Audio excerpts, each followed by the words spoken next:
Welcome to our channel. Today we how to configure Home Assistant with Google Assistant via Nabu Casa easy tutorial step by step clearly. Begin by ensuring you have a Home Assistant instance running. Open your web browser and navigate to your Home Assistant dashboard. In the sidebar, click on Configuration. Select Home Assistant Cloud from the options available. If you haven't already, sign up for a Nabu Casa account. Once signed in, enable the Google Assistant integration. After enabling it, you'll receive a confirmation message. Next, you need to configure your Google Assistant settings. Open the Google Home app on your smartphone.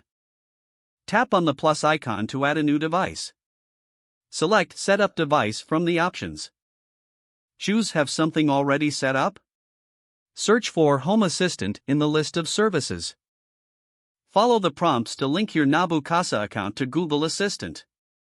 Once linked, you'll be asked to select the devices you want to control. Select the devices you want integrated with Google Assistant. Finally, test your setup by using voice commands with your Google Assistant. You should now be able to control your Home Assistant devices using Google Assistant seamlessly.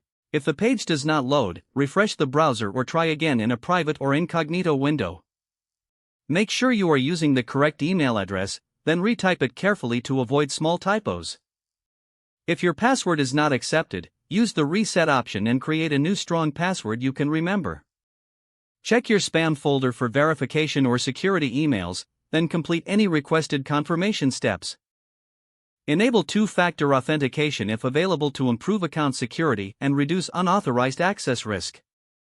After signing in, review your profile details so your contact information and settings are accurate and current. If you see an error message, note it down and try again after restarting your device and internet connection. Log out when you finish, especially on shared devices, to keep your account and payment information secure.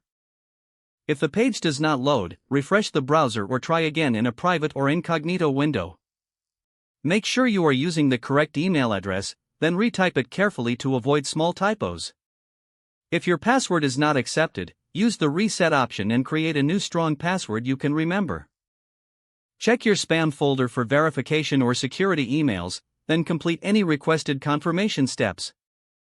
Don't forget to like this video and subscribe to our channel for more step-by-step tech guides.